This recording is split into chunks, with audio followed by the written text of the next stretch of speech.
Hey guys, Lex here. I want to do another update video regarding my Havoc system, Havoc5, as it's been renamed to. So this will be a informal run through. There will be mistakes, corrections if I catch it. It's kind of a little review, a little skim through of the rules. It's basically a web-based document. It's not like a one page. It's just one.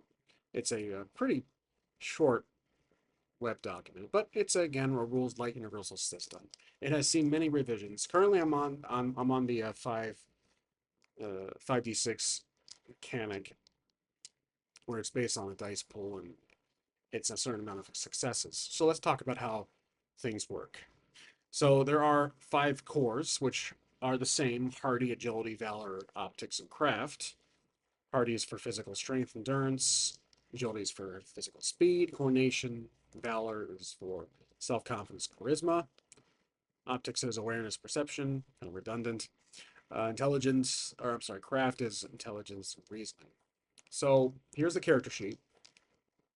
We have the 5 cores right here. And then there's this little thing called arm. Arm is basically armor. It's just a rating of the equipped armor, which soaks damage during combat. I'm allowing a max of 3, so that's debated. That could change. I'm for 3 for now.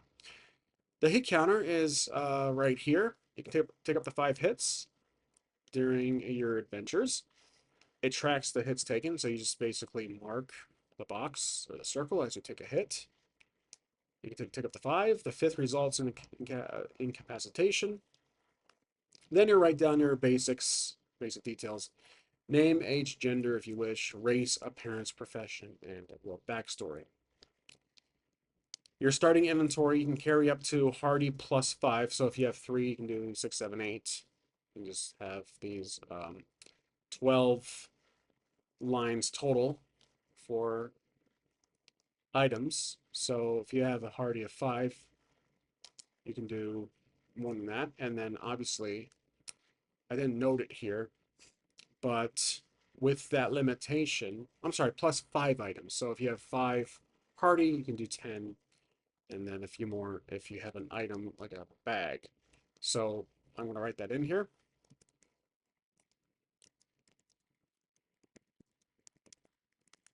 There we go.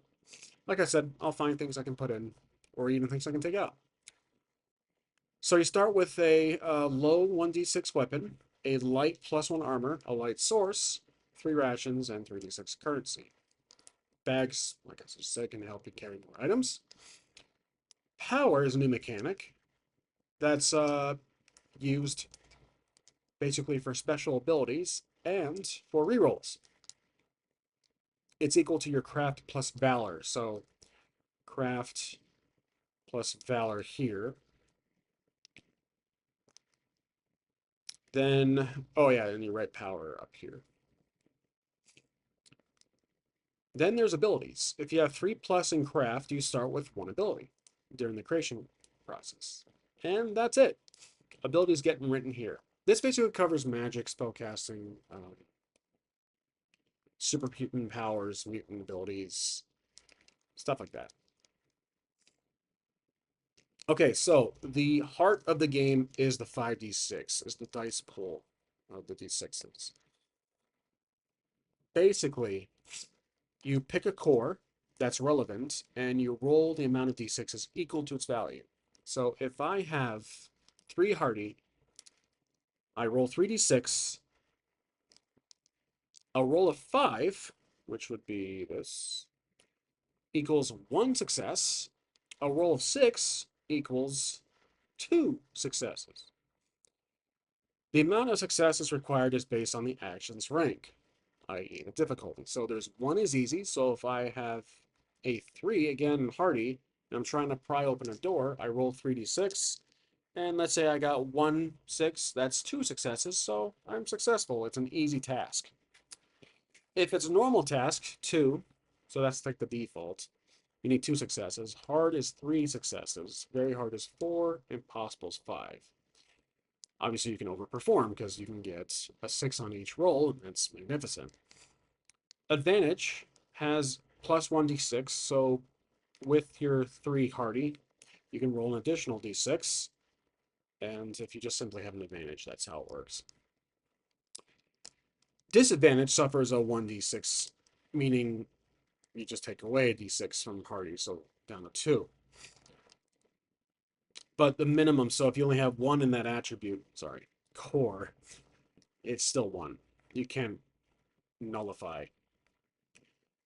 You could say, well, you just can't do it, but you can still try. Okay. Roll a 3 by 6, basically, which is 3 sixes on a d6s. I'm sorry, 3 ones is a fumble, major setback. You suffer temporary 1d6 reduction of the used core for 1 whole session.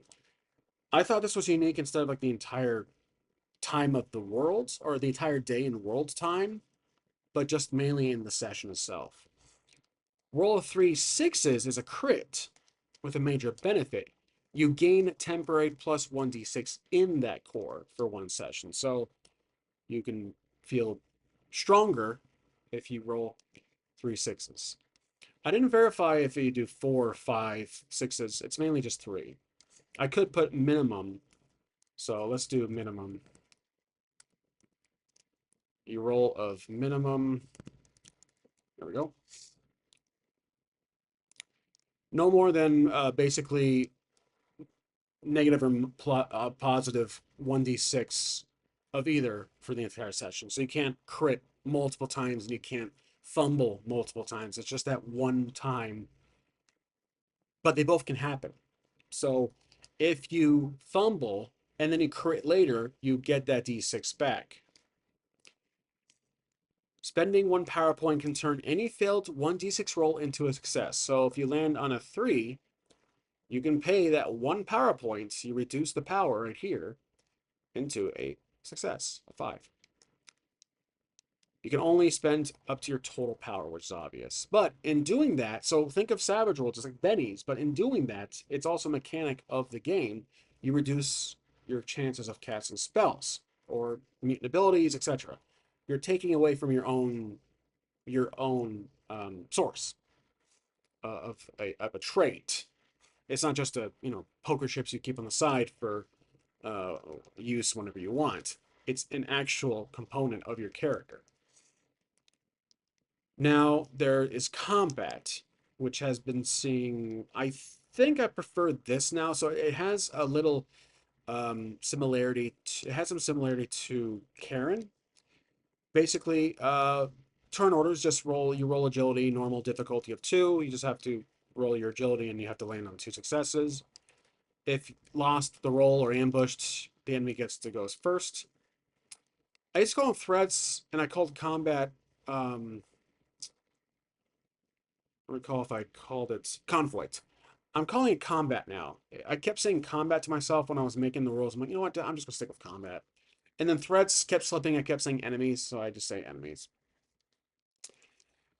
Basically, for actions, you just describe what you want to do. I want to imply that there is a narrative backbone for combat, but it still has a foundation of turn-based order. You just describe what you want to do and you roll the applicable core. If you want to sneak away or if you want to sneak to the side, you want to shoot from a long distance. Well, actually, I'm sorry. Attacking is not a core action. Attacking is entirely separate. But anything else, using an item, trying to flee, trying to get a read on the room, stuff like that, throwing something, that could be just a simple core action of the other of your 5 cores. But attack rolls, here's where things get a little different. Like Karen, you're rolling basically your weapons die. So your weapon type dictates how many d6s you roll against the opponent's, the enemy's armor value. If you exceed it, any success or more counts as a hit equal to the amount of successes. So 1, 2, 3, that counts as 1, 2, or 3 hits against their hit counter. Again, weapons have, so unarmed combat, melee, is you always roll 1d6. Weapons have a 1 plus 1d6 depending on the type. Any success against the enemy's armor deals hits to their hilt counter. Excessive distance or obstacles for ranged weapons suffer a minus 1d6 minimum of 1d6. Basically, um, if you have a longbow with 3d6 and they're hiding behind a tree, you take away 1d6. That's it. You roll just two. So basically, it's entirely up to the weapon that you're wielding. It's not really tied to your core. It's not a your core is not a bonus like in D&D where you roll additional attack roll with strength. It is strictly the weapon itself. So you're as good as what you're holding, basically. Like in Karen. I know in my games I house roll Karen to use the strike or use strength roll or dexterity roll for range weapons, but in my game, it's entirely tied to the weapon die. Roll of 5 equals 1 hit. Roll of 6 equals 2 hits. So it's a slight modification for how a core action is calculated. Minions, everyday encounters, just any non-boss is only can take up to 2 hits. Majors, bosses basically boss fight, take up to 4 hits. So your character has some leverage, has an advantage. You have 5 hits. Defending, so I do allow enemies to roll. This game is not tied to just solo play. I really didn't detail roles as my previous versions did. I had I had the game master, or as I called it, the what did I call it? I think it's storyteller, or also used to call them avatars for the player characters. But anyways, it's just a really generic document. It's for my eyes, and I'm sharing it with you guys. So I could be using this in the near future. It's always ever changing. Now, when enemies attack, they roll attack based on their weapon type. So, and we'll talk about weapon types in a second. Any success above your armor value deals a hit to your HC, not your air conditioning unit. You can only take up to 5 hits. On the 5th hit, your character's incapacitated. You can sacrifice 1 power point to nullify any incoming hit amount greater than your original armor. So, again, power can be used not just for abilities, but for extra adventures. You can use power. If you take a hit beyond your armor, you can soak it with power. Again, similar to Benny's and Savage Worlds, but this is an actual trait of your character that you're sacrificing. So strategically, you have to be wise if you want to use your own trait to protect yourself from taking damage, hits.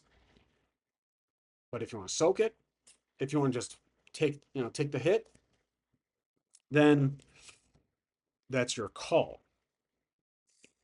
So now we have movement. Everyone typically moves up to 25 feet.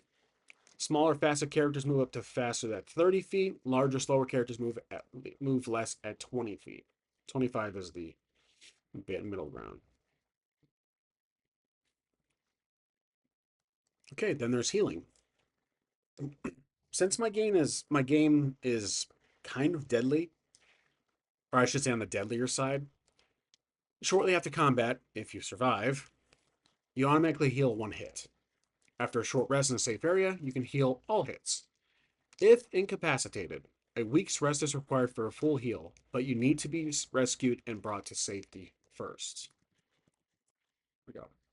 If left alone without healing or support, you die. Certain items and healing magic can heal. There we go.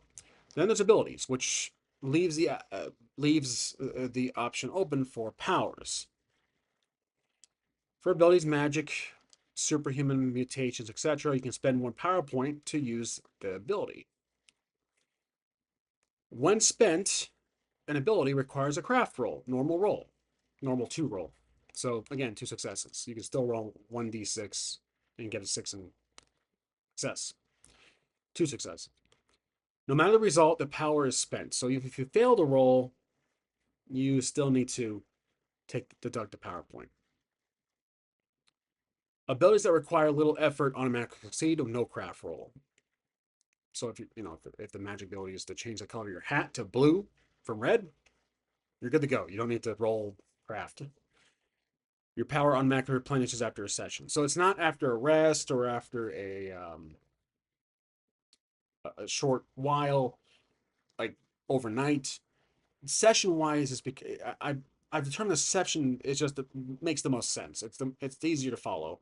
When a session's done, you come back the next day, your next session, your PowerPoints are back. So it's up to the GM to end the session on a good note when it makes sense. It's not like in the middle of a battle. You know what? Oh, I gotta go home. It can happen, obviously, but for solo play, I figure it makes more sense in my eyes. Because again, these rules are kind of written for me, even though I'm sharing it. I just want you guys to get a preview of I always like to make these updates on how my system is growing and evolving and changing.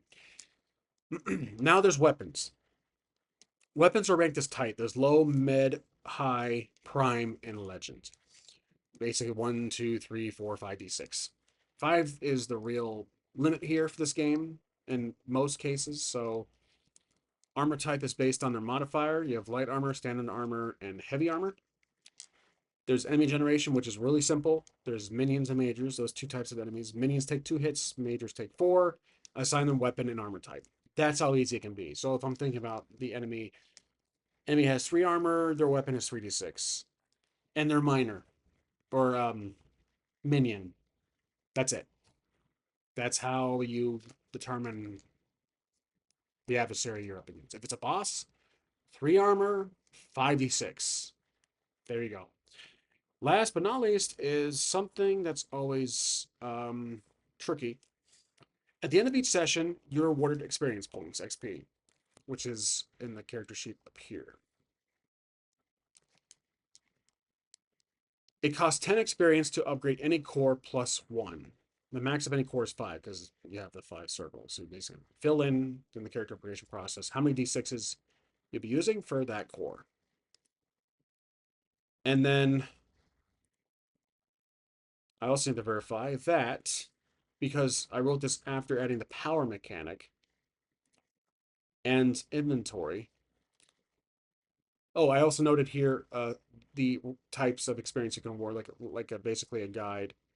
1 experience point for participating, 2 for after a successful boss fight, 3 for completing a quest or milestone.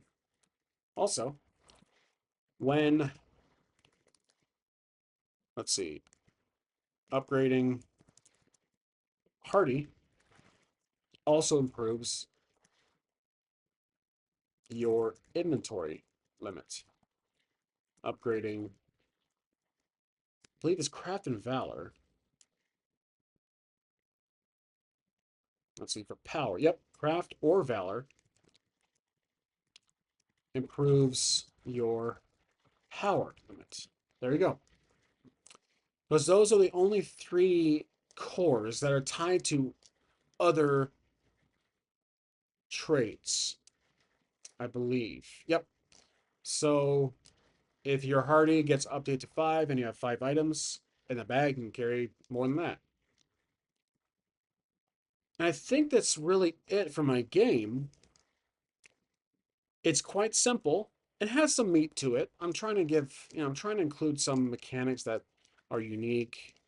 Some dice rolling, a lot of dice rolling. Dice pool games, you roll a lot of dice, which I'm not used to dice pool games. That's why I'm experimenting with these kind of rules. I used to have like roll under system. I used to have some skills, but it's gone through so many changes. I thought Havoc 5. Let's try 5d6 as the real mechanic once your character is beefed up. So let me know what you guys think. I've been thinking about using this system for my eventual Seagal parody character, just for fun, for like one stupid one shot where it takes place in modern day, or I put Seagal in a dark fantasy with all of his usual quirks. But I thought it might be a good try because it's a universal system. So after going through this, I don't see any major issues. I'm sure there's typos. I can reword things, but this is written in my own language. Again, in my own, well, it's English, but in my own, I guess, chicken scratch, if you want to call it that. But in my own way, so I can easily jump to it and understand what I'm trying to tell myself. But I try to include things that for you guys, when I was writing this down or typing it, just to verify a bit. So that's really it for the video, and that's really it for Havoc 5. Again, that's the character sheet. You have abilities here, inventory, and everything else in between. So thank you for watching, and I'll see you guys next time.